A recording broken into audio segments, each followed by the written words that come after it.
98. A tohle je... Nejfake. Teda... Nejfake. Nejfake jakože fakt fake.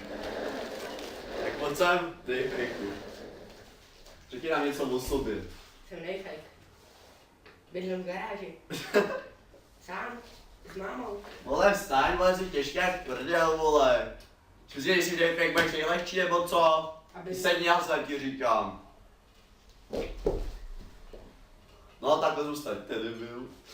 Takže ještě bude... To víte. Neviděl jsem co to. Asi to, že se s vámi seznámím. Já jsem Adam Deneš, bydlím v České republice, Mostí nad Labem. To je méně podstatná věc. Na Facebooku jsem taky než Adam Deneš, že jo. Poznáte mě tam podle trapné fotky. Aha. Tohle ty nejtrapnější fotky, jsou nejtrapnější úvodní fotkou. A nemá ani lajky. Tož píču nejfejku. Jinak to je na dnešní den, bro. Bude to, o čem vůbec naše vlogy budou. Takže budeme vždycky ze světa říkat ty nejnovější novinky, teda ty největší blbosti ze světa, ne ze světla, které se s vámi baví nějak podělit, nebo prostě vám je nějak prostě vysvětlit. A to, že tady nejfake, občas vyjde na ulici, pane nejfake. Někdo mi píše. Počkejte, no tak bude se důležitější, jo. Tak zatím to.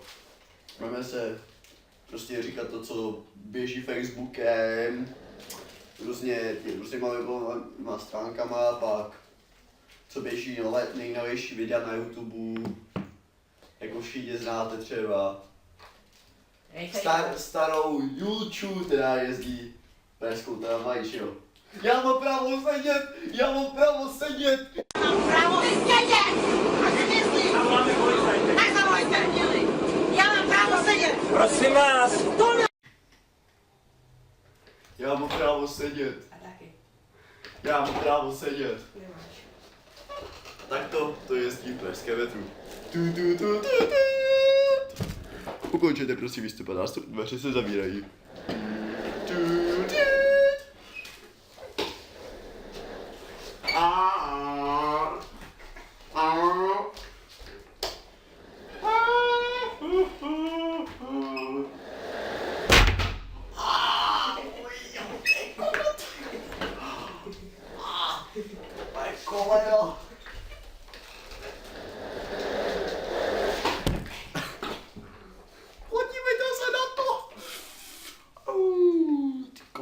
Ty kokot, čou na to, ty kokot. Kaž mi to pořád.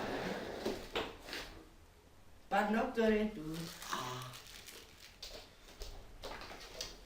No a teď by mohl začít mluvit tady pan nejfake. Všechno pan nejfake. Pan doktor. Necháme slovo na tobě. Jsem nejfake, nic o mě nevíte. Já jsem nejfake. A ne. Taky umím jezdit.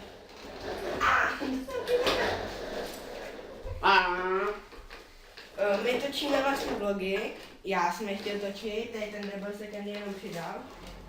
No to přesně dáme, pánové. No, tak si vám povím ještě něco, co vám neřekl. Má kluka. 4x propad. Má kluka, na vysvětšení měl jenom 3 pětky. No, ne, méně podstatný. Ne. Ne. Ne. Ještě Toto je on. Ano, toto je on. Toto je on. Ano. A Toto je on. to je jeho trapný třídní učitel. Ano. Doufám, že se na to kouká. A jestli se na to kouká, tak mu zkazuju, že tu dvojku má jako... Tak vám zkazuju. Nezasloužil. A jestli se na to kouká, tak ať dá taky odběr a like. A jestli se na to nekouká, tak ať se na to koukne. Jestli se na to nekoukne, tak už fakt nevím, že... Furt se červená o hodinách, furt na píčoviny, myslel si jaký vtipnej. Chodil s nejhočlivější učitelkou na světě, byl to úplně její konina. Úplně konina, jsi dobráček, já žiju. A ta takhle Kokot vám poví víc o dnešním skoro jakoby vlogu. A protože já si musím kouknout z okna.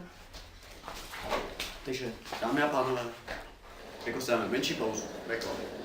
Jsme tu zpátky s Leče s Fejkem a se mnou Adamem. Tak, dnešní téma, je pryč.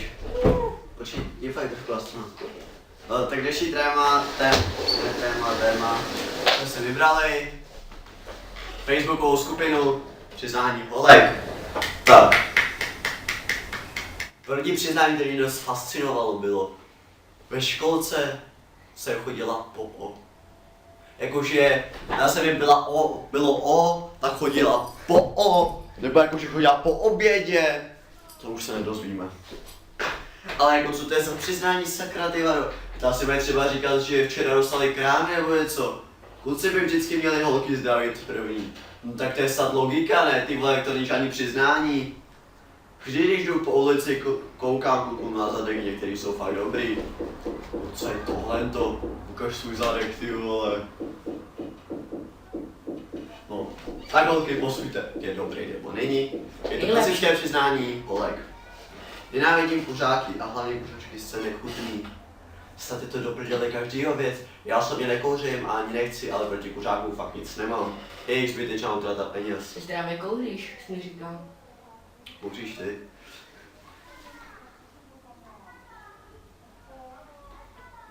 Miluju, když se svým klukem jen tak ležíte v obětí na posteli a díváte se spolu na seriály, filmy a povídáte si toho. No co je potom za seriály, si u toho povídají? To máš toho seriálu má kluku plný hovno s prominutím. Když šuká holka více kluky, tak je děvka. A když kluk šuká s více holkama, je to borec. A potom že je svět spravedlivý. Já si to nemyslím, že to je přesně takhle. Ono je to přesně tak, že kluci říkají o holkách, že jsou děvky, a holky říkají o klukách, že jsou děvkařové, tak nechat co tady kecej za píčoviny.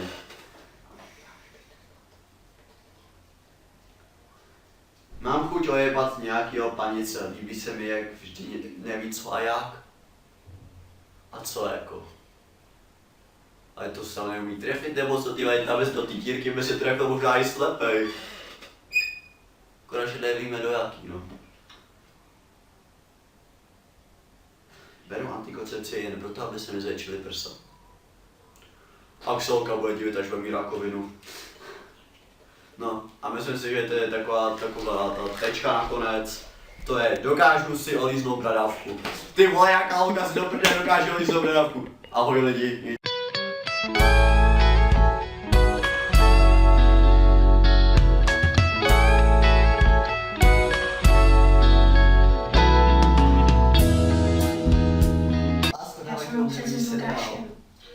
Lukášovi už nepojedeš. Otce, no pojď.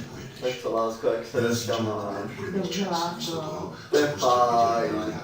Kávina je super. Fakt super, úplně bomba. Sama mi to řekla. Hádej, co umím. Co umí? Olíznout si bradavku. Kávina fakt Ty málo kecej. mě nespustila oči. A Láčko, musím se ti k něčemu přiznat.